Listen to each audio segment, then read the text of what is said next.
우리 다시 한번 하나님 앞에 감사와 영광의 박수 올려드리겠습니다. 휴가들 다 잘 다녀오셨습니까?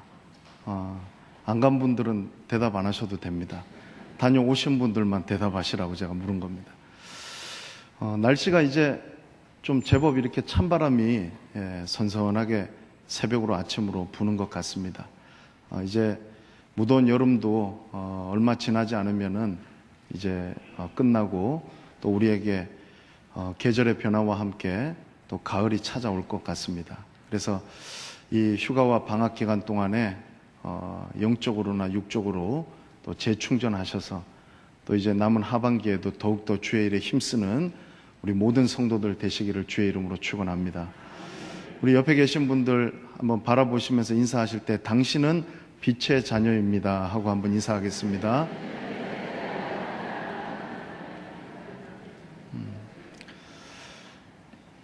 사람 신체 중에서 다 중요하지만은 눈이 굉장히 중요합니다. 얼마 전에 원로 목사님을 만났는데 한쪽 눈에 이렇게 안대를 하고 나타나셨더라고요. 그래서 왜 그러시냐 그랬더니 백내장 수술을 하셨대요. 연세 드신 분들은 이제 때가 되면은 이제 백내장 수술도 하셔야 되는데 며칠이 지나고 난 다음에 그 안대를 이제 풀고 이제 다시 만났습니다. 좀 어떠시냐고 여쭤봤더니 이렇게 말씀하시더라고요. 전에는 앞에 뭐가 이렇게 뿌옇게 낀 것처럼 잘 안 보였는데 수술을 받고 나니까 그 유리창을 깨끗이 닦은 것처럼 세상이 완전히 이렇게 아주 맑고 밝게 보인다고 말씀을 하시더라고요. 근데 여러분, 우리에게 좋은 시력도 중요하지만 만약에 캄캄한 빛이 하나도 없는 그런 곳에 갔다고 한다면은 사람의 눈이 아무리 좋은들 볼 수 있겠냐는 거죠. 오래전에 제가 어떤 목사님한테 들은 이야기입니다. 미국에서 이 목사님이 운전을 하고 이렇게 도로 위를 달리고 있는데 가로등 하나 없는 캄캄한 그런 길을 지나가고 있었습니다. 근데 느낌상 뭔가 앞에 나타날 것 같다는 그런 예감이 있어서 좀 천천히 운전을 하면서 커브길을 탁 돌았는데 갑자기 검정색 옷을 입은 흑인 여학생 3명이 앞에 짠 나타난 겁니다. 여러분 한번 상상을 해보세요. 칠흑같이 어두운 밤에 흑인 여학생 셋이서 그것도 흰색 옷이 아니라 검은색 옷을 입고 길가에 이렇게 걸어가고 있으면은요, 그건 한마디로 말하면은 날 죽여주세요 하는 거하고 똑같다는 거죠. 근데 이 목사님이 어느 순간에 여기 사람이 있다는 것을 딱 알게 된 것이 있는데 그게 뭐냐면 이 흑인 여학생 셋이서 자기들끼리 서로 이야기를 하면서 웃는데 하얀 치아가 그게 보이더라는 거예요. 여러분, 아무리 눈이 좋아도 빛이 없으면 볼 수 없고요. 아무리 어두워도 작은 빛이라도 있으면은 우리는 볼 수 있습니다. 오늘 우리가 예수님의 자기선은 에고 에이미, 두 번째 예수님의 자기선은 나는 세상의 빛이다라는 말씀을 우리가 살펴볼 건데 세상의 빛으로 오신 그 주님을 꼭 보게 되시기를 주의 이름으로 축원합니다. 자, 오늘 이제 본문 말씀을 보시면은 12절입니다. 시작하면서 뭐라고 말씀에 나오고 있습니까? 예수께서 또 말씀하여 이르시되, 여기서 주목해 봐야 될 것이 또라는 단어입니다. 그럼 이 말은 전에 어떤 이야기를 했는데 그와 같은 이야기를 또 하시는, 다시 하시는 의미일 수도 있고요. 또 전에 어떤 이야기를 했는데 그것과는 다른 이야기를 또 하시는 거일 수도 있어요. 그런데 어쨌든지 간에 어느 쪽이 되었든지 간에 이전에 무슨 말씀을 하셨고 그 다음에 이 말씀을 하고 계시더라는 거예요. 그래서 그 이전에 무슨 이야기가 있었는지를 조금 우리가 봐야 됩니다. 특별히 요한복음 7장 53절부터 8장 11절 말씀은요, 여러분 성경에 보면은 이렇게 꺽쇠로 되어 있습니다. 꺽쇠로. 이 왜 이렇게 되어 있느냐? 학자들 간에 이제 좀 이견이 있습니다. 그 이견이 뭐냐면은 문맥의 흐름상 예수님께서 7장 37절, 38절, 39장에 누구든지 목마르거든 내게로 와서 마셔라. 그 사람에게는 생수의 강이 흐르다고 말씀하셨습니다. 그 생수가 바로 성령을 가리켜 말씀하셨다고 했는데, 그 성령을 가리켜서 말씀하신 그 말씀 다음에 오늘 여기 말씀하신 세상의 빛으로 오신 말씀이 이어져야지 문맥상 자연스럽다는 겁니다. 그래서 그 꺽쇠로 된 부분을 보게 되어지면은 오래된 중요한 사본들에는 이 내용이 없더라는 거죠. 그러니까 이제 6장에 예수님이 생명의 떡이라고 말씀하시고, 7장에 예수님이 생수에 대해서 말씀하시고, 8장에 세상의 빛이라고 말씀하신 이것이 차라리 없으면은 너무나 자연스럽다. 그래서 요거는 후대에 삽입된 것이다라고 그렇게 주장을 합니다. 그런데 또 일각에서 다른 편에서는요, 여기 8장의 11절까지 나오는 내용이 뭡니까? 가늠하다 잡힌 여인의 기사입니다.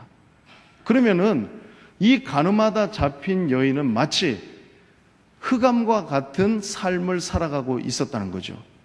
그런데 세상의 빛으로 오신 예수님께서 그녀의 삶에 빛을 비춰주심으로 말미암아서 이 여인의 삶이 빛을 보게 되었다. 그렇기 때문에 여기에 이 내용이 있어도 아무 문제될 것이 없다, 무방하다 주장하는 그런 학자들도 있습니다. 저는 양쪽 다 가능성을 열어두고 오늘 이 말씀을 좀 살펴보고 싶습니다. 그런데 예수님께서 언제 이 말씀을 하셨는지 그게 중요합니다. 요한복음 7장 37절에 명절 끝날 이렇게 이야기합니다. 이 명절이 무슨 명절이냐면요, 초막절이라는 거예요. 자, 이스라엘의 중요한 3대 절기가 있습니다. 어떤 절기입니까? 유월절, 맥추절, 초막절이죠. 이 초막절은 다른 말로 하면은 장막절이라고도 합니다. 그러면 이 초막절은 어떤 의미가 있느냐? 구약의 출애굽적인 배경으로 보면은 출애굽한 이스라엘 백성들을 하나님께서 구름기둥과 불기둥으로 인도해 주시지 않았습니까? 그러니까 이 백성들한테는 후대의 길이 잊지 말고 기억하기 위하여서 지켜야 되는 절기가 바로 초막절이었다는 거죠. 그런데 이 초막절에 아주 두 가지 중요한 개념이 있는데, 하나가 물이고 하나가 빛입니다. 뭐라고요? 네, 물과 빛입니다. 자, 예수님께서 제가 좀 전에 말씀드렸지만 7장에서 예수님께서 물에 대해서 말씀하셨어요. 여러분, 사람에게 물은 생명입니다. 물 마시지 않으면, 물 없으면 우리는 죽을 수밖에 없어요. 그런데 예수님이 명절 끝날에 왜 이 물에 대해서 말씀하셨는가? 그 이유가 있더라는 거죠. 그냥 말씀하신 것이 아니라 초막절에는 물 깃는 행사가 있었단 말이죠. 그러니까 실로암 연못에 가서 물을 길어다가 부었습니다.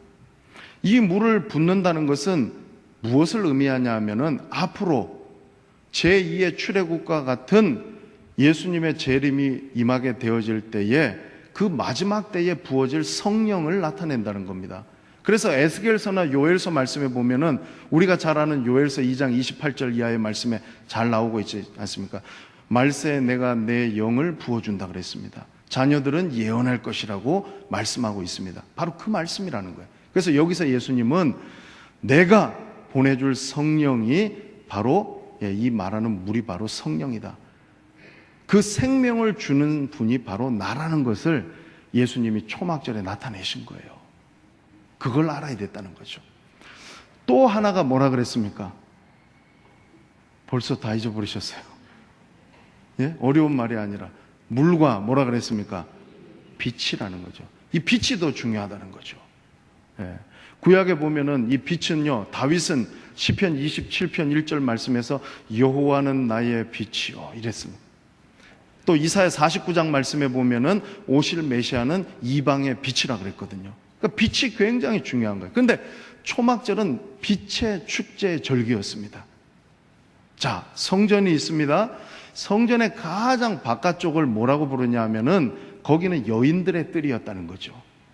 그리고 거기서 안쪽으로 더 들어오게 되어지면은 거기는 유대인들만 들어갈 수 있는, 남자들만 들어갈 수 있는 또 유대인의 뜰이 거기 있었어요. 그리고 더 안쪽으로 들어가면 거기는 제사장만 들어갈 수 있는 곳이라는 거예요. 자, 그래서요, 이 빛의 축제의 절기에 백성들이 와서 초막절을 지키면서 예물을 드려야 됐는데, 이 돈을 환전하는 일이 그 안에서 이루어졌습니다. 그런데 이 돈을 환전을 해야 되는데 문제가 있습니다. 이 로마의 화폐에 보면은 가이사 시저의 형상이 거기에 있기 때문에 이 돈은 드릴 수가 없었던 거예요. 그런데 또 헬라의 화폐를 보게 되어지면은 헬라의 신들의 형상이 거기 새겨져 있기 때문에 이 돈도 못 드리는 거예요. 그런데 두로의 화폐, 그 해변가 도시 두로와 시돈, 거기에는 아무 형상들이 없었기 때문에 이방인들이 와서 화폐를 환전해가지고 성소에 드렸다는 거죠. 근데 이방인들은 그 안쪽 깊숙한 곳까지 들어갈 수 없었어요. 여인들의 뜰에서 거기서 그 일들을 할 때 여인들이 횃불을 밝히면서 빛을 밝혔는데 4개의 등잔에, 그래서 이것이 뭘 얘기하냐, 모세가 시내산에서 율법을 수여받을 때 하나님께서 계시하셨던 것처럼 장차 하나님께서 빛이 되셔서 나타나시고 계시해 주실 것을 암시하는 것이 바로 빛의 축제의 절기가 바로 초막절이었다는 거예요. 그래서 예수님께서 그냥 이 초막절에 이 말씀하신 게 절대 아니라는 거죠. 예수님 뭘 말씀하고 싶으신 겁니까? 내가 바로 빛으로 이 땅에 온 하나님의 아들 메시아라고 하는 것을 분명히 드러내시면서 하신 말씀이 초막절에 예수님께서 하신 말씀이라는 거예요. 자, 예수님 어떤 말씀 하셨습니까? 첫 번째가, 따라서 하겠습니다. 나는 세상의 빛이다. 지난번에 예수님 뭐라고 말씀하셨습니까? 나는 생명의 떡이다 그러셨잖아요. 믿음으로 그 떡과 피를 마셔야 된다는 거죠. 우리가 마찬가지입니다, 여러분. 믿음으로 예수님이 세상의 빛이라는 것을 우리가 받아들여야 된다는 거예요. 오늘 말씀은 요한이 이 세상의 빛으로 오신 예수님을 믿게 하고 싶었던 거예요. 여기서 빛이라고 하는 이 말은요, 헬라어로 포스라고 합니다. 포스. 우리 어떤 사람은 포스가 있다 그러잖아요. 근데 여러분, 우리 젊은 분들이 즐겨보는 그 스타워즈 시리즈에 보면은 제다이 기사들이 광선검을 휘두르면서 거기서 그 사람들이 힘이 뭐냐면 포스거든요. 이게 동양에서 말하는 기지 않습니까? 그러니까 빛은 여러분 그냥 아무 무력한 것이 아니라 힘이 있잖아요. 어두운 가운데 들어가면 어두움을 물러가게 하는 힘이 있는 게 바로 빛이라는 겁니다. 우리 예수님은 빛이십니다. 참 빛이십니다. 믿으실 수 있기를 바랍니다. 그런데 예수님께서 그 빛이라는 말 앞에 한 가지 수식어를 붙이셨는데 세상의 빛이라 이랬습니다. 이 세상이 뭐냐? 헬라어로 코스모스입니다. 여러분, 들에 핀 코스모스, 가을이 되면 피는 코스모스, 그거 기억하시면은 기억하시기 쉬울 거예요. 뜻은 다르지만은. 그런데 이 세상이라는 것을 어떻게 우리가 이해해야 되느냐 하면은 이 세상을 유니버스, 우주라고 이해하기보다는 여기서 말하는 것은 온 인류 전체를 가리키는 거예요. 월드, 이 세상이라는 거예요. 자, 예수님이 왜 세상의 빛이라고 그랬습니까? 하늘의 빛이다, 뭐 이런 말을 하셔도 되는데 세상의 빛이라고 하면 이게 중요하더라고요. 그게 뭐냐면요, 예수님은 이 온 세상의 온 인류를 구원하시기 위해서 오신 구세주라는 사실입니다. 그래서 여러분, 통일교회 문선명도 아니고요, 신천지의 이만희도 아니에요. 지들이 아무리 내가 세상을 구하러 온 구세주다 말해도요, 그거는 다 쓸데없는 소리고 하나도 믿을 게 없어요. 왜? 예수님이 세상의 빛이라고 말씀하신 예수님의 자기 계시, 에고 에임이 이 말씀하고 죄인된 그들이 이야기하는 것은요, 차원이 다른 거예요. 천지 차이라는 거예요. 우리가 예수님 말씀하시는 거는 제대로 보지도 못하고 믿지도 않으면서 2단, 3단들이 이야기하는 거는 어떻게 그렇게 잘 믿는지 모르겠어요. 오늘 나는 세상의 빛이라고 말씀하신 빛 대신 우리 주님을 꼭 볼 수 있게 되기를 주의 이름으로 축원합니다. 여러분, 예수님이 세상의 빛이라고 하신 이 말씀에는요, 어두움을 물러가게 하신다는 의미가 있다는 거죠. 여러분, 요한복음 1장 말씀을 보게 되어지면은 태초에 말씀이 계시니라 그랬거든요. 이 말씀을요, 요한은요, 로고스라는 헬라 개념을 가져왔습니다. 이 로고스는 어떤 만물의 원인입니다. 근원입니다. 여러분, 물이 흐를 때에 우리가 생각하는 것은 뭐냐 하면은 이 물이 어디에서 와서 어떤 힘에 의해서 흐르고 있느냐, 그걸 생각하는데 그게 바로 로고스라는 거예요. 사람이 태어났는데 생각할 줄 아는 사람은 내가 어디에서 왔고 어떻게 태어났느냐, 그 근원이 어디일까를 생각하는 거잖아요. 그게 로고스라는 거예요. 그러니까 이 헬라 문화 가운데서 요한이 하나님에 대해서 가장 잘 설명할 수 있었던 개념이 뭐냐 하면은 로고스라는 거예요. 우리 한국 사람들이 미국 사람들은 모르는 것을 우리가 이해하는 것이 있지 않습니까? 똑같은 거라는 거예요. 그런데 태초에 말씀이 계시니라, 이 말씀이 하나님과 함께 계셨다라는 거예요. 그리고 우리가 말씀은 읽지 않겠지만은 만물을 지을 때에 말씀으로 지으셨는데 그때 예수님께서 함께 하셨고 그로 말미암지 않고서 지어진 만물이 하나도 없다고 말씀하신 거예요. 그 말은 다른 말로 하면 뭡니까? 무슨 말씀이에요? 하나님과 예수님이 동등하다는 거죠. 예수님도 하나님이 말씀으로 천지를 지으실 때에 함께 하신 분이라는 거예요. 그래서 1장 4절의 말씀에 보면은 그 안에 생명이 있으니 이 생명이 빛이라 그랬습니다. 잘 이해하십시오. 이거를 요한복음 1장부터 이걸 이해해야지 이 메타포, 예수님을 나타내는 이 의미를 우리가 제대로 이해할 수 있는 거예요. 자, 이 말씀은 뭐냐 하면은 로고스는 말씀이고 말씀은 하나님이고, 예, 그 말씀은 예수님이고 생명이 예수님이고 빛이 예수님이라는 같은 말이라는 거예요. 우리는 이렇게 이야기를 하면 이해를 하지 않습니까? 그런데 예수님이 빛으로 오셨다고 이야기했는데 이해 못하는 사람은 그 로고스가 뭔지, 하나님이 뭔지, 생명이 뭔지 이거를 모르니까 이 사람들은 영적으로 무지할 수밖에 없었다는 거예요.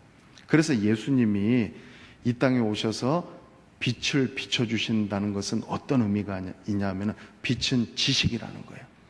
여러분, 무지하다는 걸 우리가 깜깜하다 그러잖아요. 까막눈이다 그러잖아요.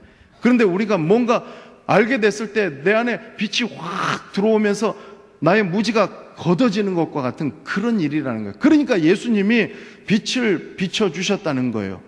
그래서 요한복음 1장 5절의 말씀에 보면은 빛이 어두움에 빛이 돼 어두움이 깨닫지 못하더라 이렇게 나와 있는데, 그 말씀에 깨닫지 못하더라의 각주를 보면은 이기지 못하더라 이렇게 되어 있는 거예요.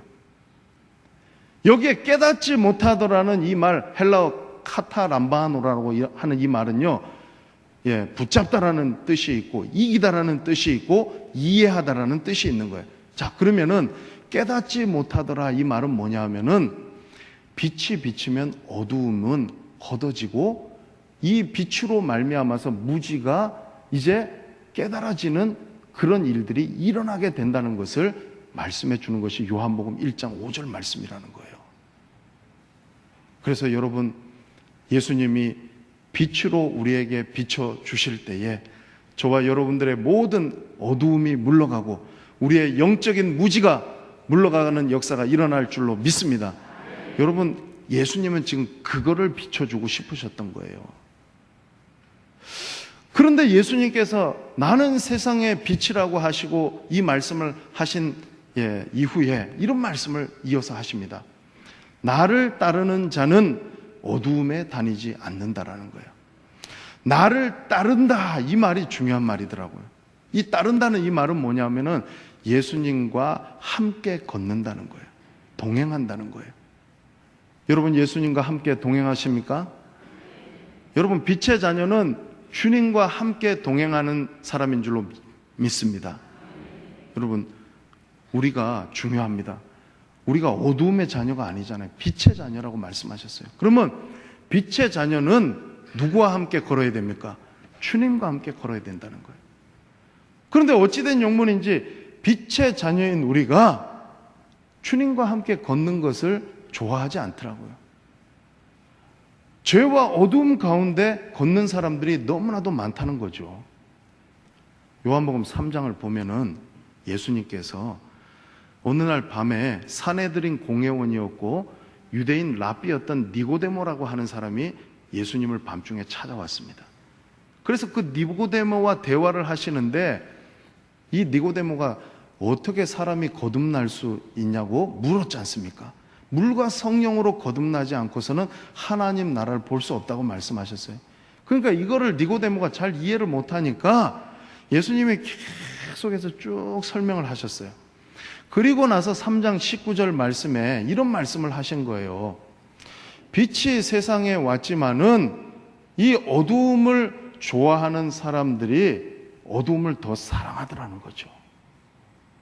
예수님은 빛으로 이 땅에 오셔서 자기 자신이 누구인지를 드러내 주시고 나타내 주셨지만은 어두움 가운데 있는 사람들은 빛이신 예수님보다 어두움을 더 사랑했다라는 거예요.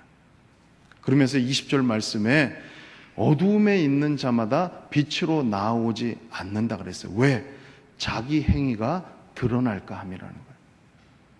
여러분, 강도나 도둑질하는 사람이요, 벌건 대낮에 백주대야에 어느 집에 막 들어가가지고 사람 죽이고 막 도둑질하고 뭐 그런 사람들 뭐 간혹 있을 수도 있지만은 보통은 그렇게 안 하지 않습니까?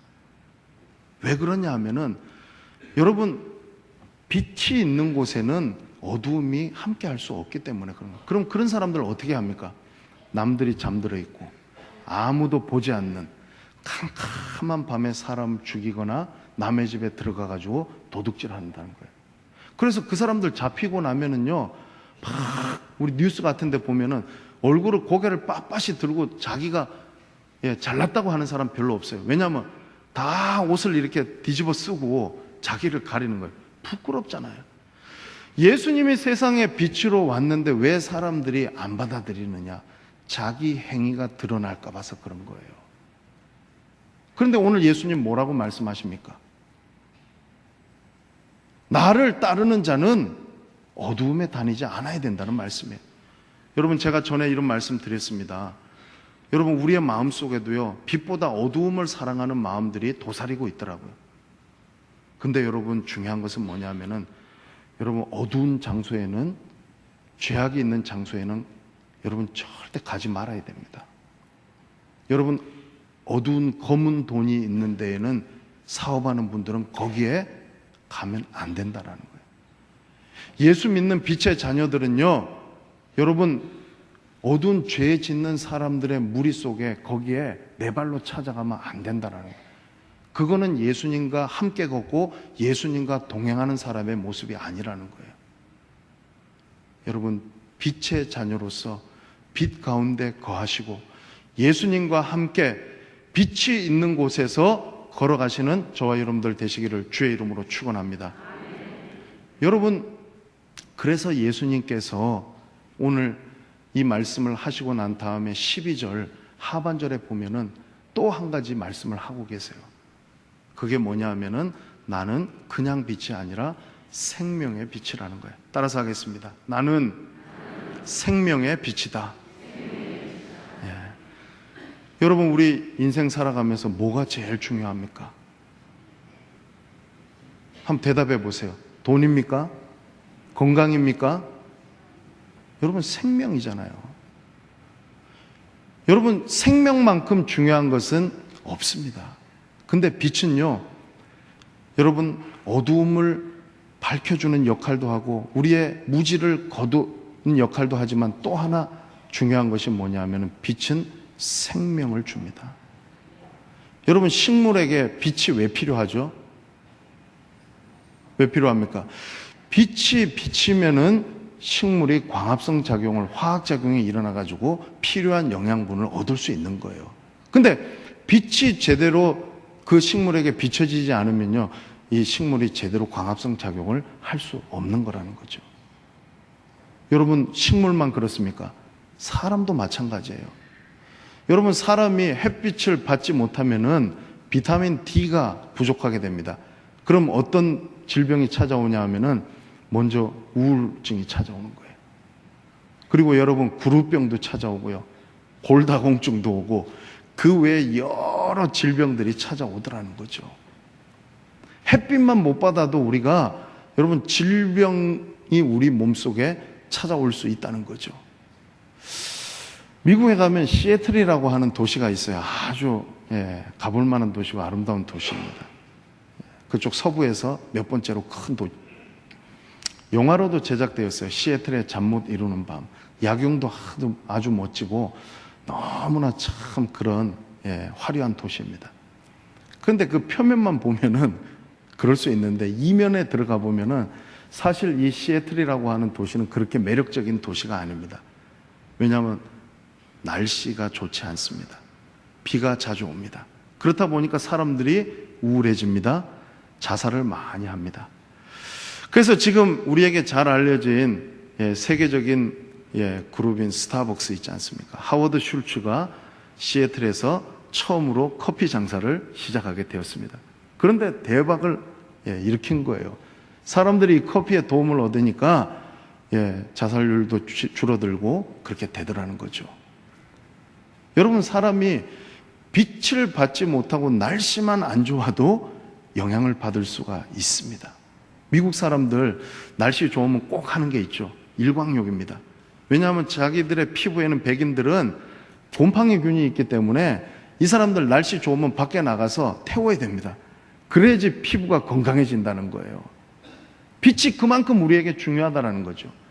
그런데 사람이나 식물에게 이 햇빛이나 빛이 필요한 것과는 비교가 되지 않을 정도로 우리의 영적인 생명을 위하여서 필요한 것 역시 바로 이 빛이더라는 거죠. 여러분, 우리 여기 있는 분들은 다 건강해서 지금 병원에 누워 계시지 않지만은요, 제가 병원에 가서 신방을 해보면은요, 중한 질병에 있는 분들은요, 우리가 지금 아무렇지도 않게 누리고 있는 이것 때문에 지금 그 육신의 생명을 조금 더 연장하기 위하여서 이런 약물도 써보고 저런 수술도 받아보고 정말 고군분투하고 있는 모습들을 보게 되더라는 거죠. 그런데 그들이 그렇게 수많은 돈을 들이고 그렇게 생명을 연장하려고 하더라도 결국에 그 육신의 생명이 80년, 90년, 100년 그 이상을 살 수 있겠냐는 거죠. 그런데 여러분, 이 육신의 생명보다도 더 우리에게 중요한 것이 있으니 그것이 바로 영생이라는 겁니다. 영원한 생명입니다. 영원한 생명이 저와 여러분들에게 육신의 생명보다 더 중요한 줄로 믿습니다. 그래서 여러분, 지난주에도 제가 말씀드렸지만 이 영원한 생명을 헬라말로 조에라고 하지 않습니까? 조에. 이 조에라고 하는 말은 처음에 어떤 의미였냐 하면은 아담과 하와가 범죄하기 이전에 에덴 동산에서 하나님과 누렸던 그 풍성한 교제를 말합니다. 영원히 죽지 않았습니다. 그들은 죄가 없었다고 한다면. 정말로 그때에는 하나님하고 직통으로 통했던 그와 같은 정말 복된 삶을 살았던 것이 우리 인간이었다는 거예요. 그런데 죄가 들어오게 되니까 그것이 이제 깨져버리게 되었다라는 거죠. 그러면 어떻게 해야 됩니까? 예수님께서 다시 오셔가지고 우리가 잃어버렸던 그 영원한 생명, Eternal Life, 그 영생을 주시기 위하여서 예수님께서 이 땅에 오셔서 지금 그 영생을 주시고 싶은 거예요, 여러분. 그래서 저와 여러분들이 정말 중요하게 생각해야 될 것은 육신의 생명도 중요하지만은 영적인 생명, 영원한 생명을 더 귀하게 여기시는 저와 여러분들 되시기를 주의 이름으로 축원합니다. 여러분, 세상 살아가면서요, 돈 조금 없어도 괜찮아요. 건강 조금 연약해도 괜찮습니다. 그거 없어도 우리가 살아가는데 아무 지장 없어요. 그런데 저와 여러분들이 만약에 세상의 빛으로 오신 예수님, 생명의 빛이신 그 예수님을 제대로 보지 못하고 바라보지 못하고 우리가 영생을 소유하지 못한다고 한다면 가장 불행한 것은 바로 저와 여러분들일 것입니다. 오늘 이 말씀을 통하여서 세상에 비치신 그 주님을 바라보시고 그 주님이 주시는 영원한 생명을 소유하게 되시는 저와 여러분들 되시기를 주의 이름으로 축원합니다. 여러분, 그거를 요한이 말하고 싶었던 것이고 제가 오늘 말씀을 전하면서 여러분들에게 그 말씀 드리고 싶은 겁니다. 예수님이 이렇게 이야기를 하고 있는데 바리새인들의 반응은요, 냉담합니다. 받아들이지 않는 거예요. 뭐라고 얘기하냐면은 13절에 네가 너에 대해서 증언하니까 그 증언은 참되지 않다는 거예요. 네가 너한테 대해서 얘기하는데 그거 우리가 어떻게 믿을 수 있겠냐, 이 말이지 않습니까? 안 믿겠다는 거죠. 그래서 여러분, 믿음이 정말 우리에게 중요한 거예요. 여러분, 우리 세상 살아가면서 영생을 우리가 얻는 것은요, 예수님을 우리가 제대로 보고 믿기만 하면 되는 건데, 여러분 뭘 믿냐, 그게 중요하잖아요. 예수님의 인격과 사역을 믿어야 되는 거예요. 예수님의 person과 그의 works를 믿어야 되는 거예요. 그 말은 무슨 말이냐면 예수님이 나에게 어떤 분이냐는 거예요. 그래서 요한복음에는 7가지로 나는 뭐뭐뭐다, 7가지 표적도 예수님이 누구신가에 대해서 이야기하고 그분이 우리를 위해서 어떤 일을 하셨는지를 말해주는 거예요. 그러니까 그것만 제대로 봐도 우리는 예수님 제대로 알고 믿을 수 있다는 거죠. 그런데 바리새인들은 지금 엉뚱한 소리 하고 있는 거예요. 그래서 이게 믿는다는 게 쉬운 일 같으면서도 어려운 일이라는 거예요. 하나님이 믿게 하시지 않으면, 하나님 은혜가 없으면 믿어지지 않는다라는 거죠. 그래서 예수님께서 이 바리새인들에게 영적인 무지를 깨우쳐 주시기 위해서 예수님께서 3가지로 자신을 증거하고 있습니다. 14절, 16절, 18절에 나오고 있습니다. 성경을 보지는 않겠습니다. 뭐라고 말씀하시냐면 예수님이 첫 번째로 예수님께서 14절 말씀에 이런 말씀을 하시는 거예요. 너희는 내가 어디에서 와서 어디로 가는지 모르지 않느냐? 나는 안다는 거예요. 나는 아버지께서 나를 이 땅에 보내신 그 목적과 이유를 분명히 안다는 거예요. 마가복음 10장 45절에 자기 목숨을 많은 사람들을 위한 대속물로 주기 위해서 예수님은 이 땅에 오셨고 그 일을 이루셨습니다. 그러니까 예수님이 지금 증언하시는 것은 참되다라는 거죠. 모르는 사람들은 엉뚱한 소리 한다는 거예요. 영적으로 무지하면은 그 예수님이 왜 오셨는지를 모른다는 거예요. 그런데 예수님은 분명히 나는 안다는 거예요. 아버지가 나를 보냈고 나는 아버지가 보낸 그 뜻을 이루고 있다. 그리고 두 번째는 16절 말씀에 예수님께서 뭐라고 말씀하시냐 하면은 나는 혼자가 아니라 아버지와 나와 함께 하고 있다. 연합을 말씀하신 거예요.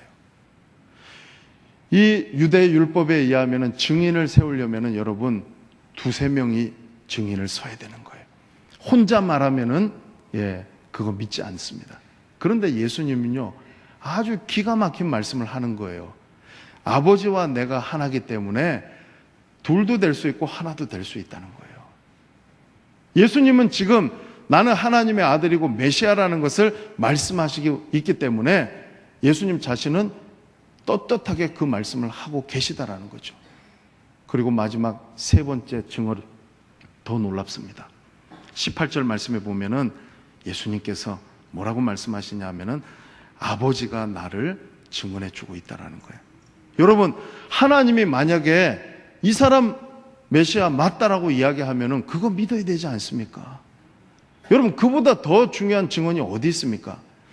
예를 들어서 여러분, 이 성경이 하나님의 말씀인 것을 우리가 믿습니다. 그런데 이 말씀이 다른 어떤 책에 의해서 이 성경이 증언되어져야 됩니까? 그건 아닙니다. 그래서 성경은 스스로를 증언한다고 해서 성경의 자증이라고 말합니다. 성경이 다른 어떤 책이나 사람이 이 성경이 하나님의 말씀이 맞다라고 증언하기 때문에 이 성경이 하나님의 말씀이 아니잖아요. 예수님이 어떤 사람이나 어떤 책이 예수 맞다라고 증언해서 예수님이 하나님의 아들이 아니잖아요. 하나님이 내가 보낸 내 아들이 메시아가 맞다라고 말씀하면 그 말씀은 믿어야 되지 않습니까? 그런데 믿지 못하더라는 거예요. 요한복음 9장에 예수님이 이 말씀하시고 난 다음에 한 가지 표적을 보여주셨는데 나면서부터 맹인된 사람의 눈을 뜨게 하신 거예요. 근데 여러분, 사람들은 어떻게 생각했냐 하면은 그 사람이 죄가 있어서, 그 부모가 죄가 있어서 이렇게 태어났다고 생각한 거예요. 여러분, 간혹 신앙생활 하시다가 어떤 사람이 안 좋은 일 당하고 사업이 망하거나 암에 걸리거나 이러면요, 함부로 가서 말하면 안 돼요. 네가 죄가 많아서 그래. 맞을 수도 있지만은 오늘 여기 말씀에 요한복음 9장에 예수님 뭐라고 말씀하셨냐면은 그 사람의 죄 때문도 아니고 그 부모의 죄 때문도 아니라는 거죠. 하나님이 하시는 일을 드러내기 위하여서 이 사람은 날 때부터 맹인이 되었다는 거예요. 그러면서 예수님께서 놀라운 기적을 일으켜 주셨는데 그게 뭐냐면 날 때부터 맹인되었던 이 사람은 예수님을 제대로 보고 영적인 눈이 뜨여가지고 구원받게 되었다는 거예요. 그런데 그걸 보면서 영적인 맹인들은 무슨 소리를 하냐 하면은 이거 누가 고쳐줬냐? 그러면서 안식일에 이런 일 할 수 있느냐? 시비를 걸면서 계속 트집을 잡고 있더라는 거예요. 여러분, 신앙생활 하면서 육신의 눈만 뜨고 살아가는 사람은요, 자기가 보는 게 전부라고 생각하기 때문에 영적인 일들을 분별하지 못하는 거예요. 그러면 어떻게 되냐면은 여기 나오는 이 사람들처럼 예수님이 일을 행하시는데도 거기에 대해서도 시비를 걸고 계속해서 엉뚱한 얘기하는 거예요. 그래서 결론적으로 요한복음 9장 41절 말씀에 예수님 뭐라고 말씀하셨어요? 차라리 육적인 맹인이었으면 나았을 건데 자기들이 소위 본다고 하는데 보지 못하니까 너희의 죄가 그대로 있다라는 거예요. 사랑하는 성도 여러분, 우리가 정말로 오늘 여기 나오는 이 말씀에 육신의 눈이 보지 못하였지만은 영의 눈이 뜨인 이 날 때부터 맹인된 사람처럼 저와 여러분들도 영적인 맹인의 삶을 살아가는 것이 아니라 영의 눈이 뜨이는 역사가 있게 되기를 주의 이름으로 축원합니다.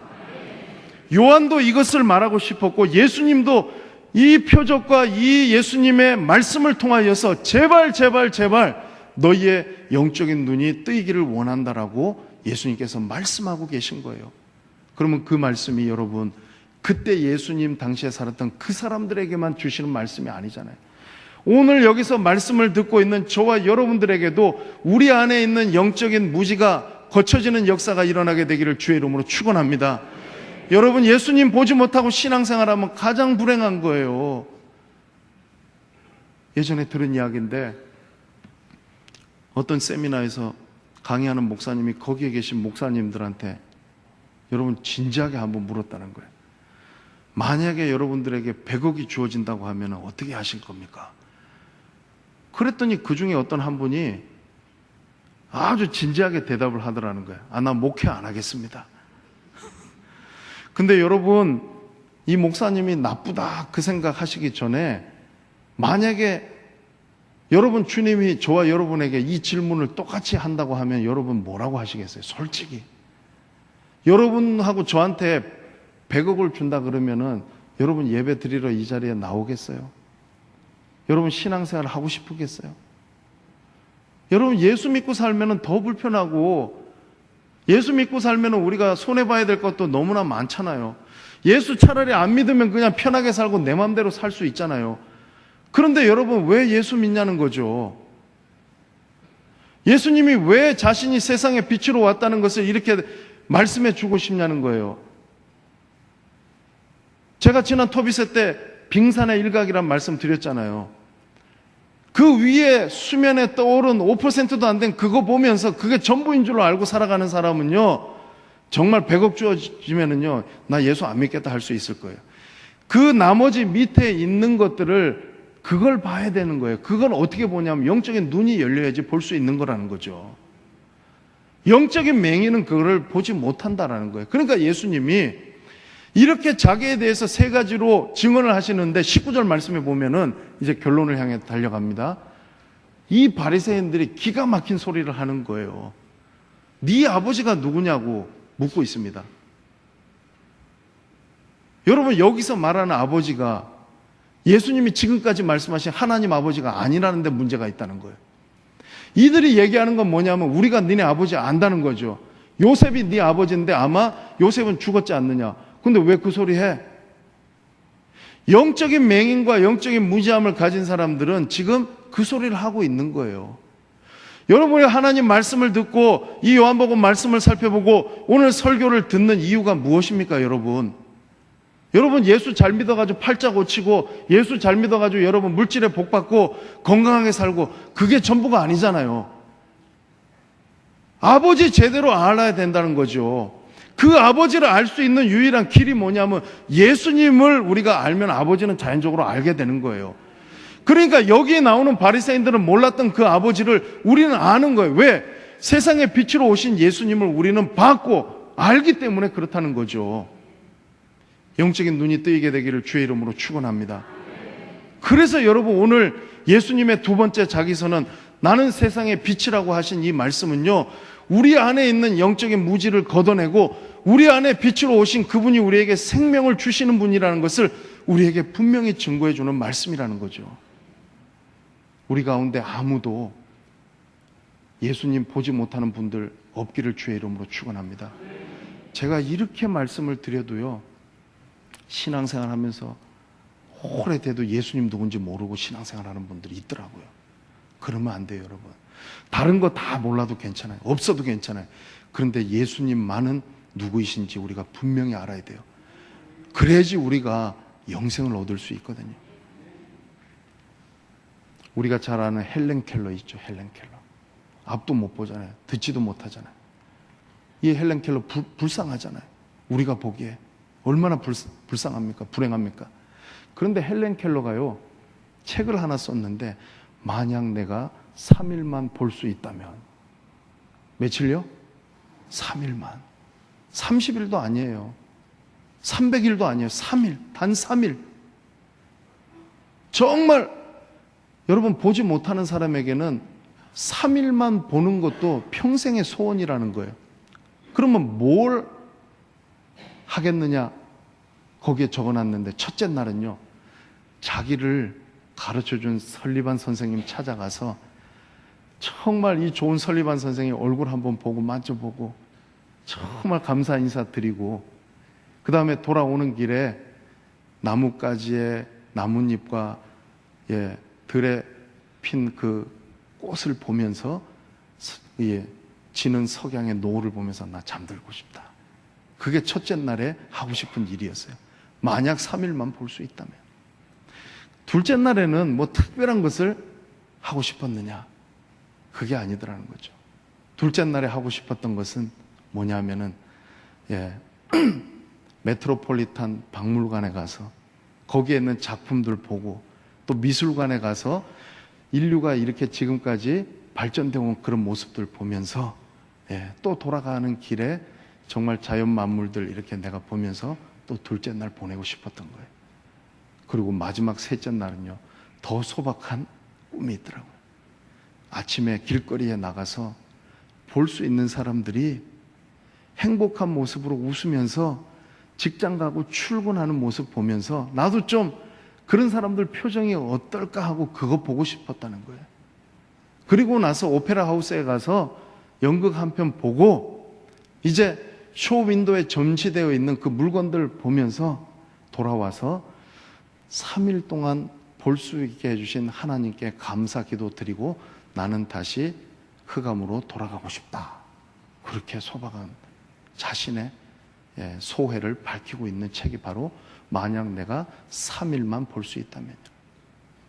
여러분 우리 지금 다 보고 있지 않습니까? 그런데 세상에 빛으로 오신 예수님 못 보면은요, 헬렌 켈러보다도 날 때부터 맹인된 사람보다도 더 불행한 게 우리입니다.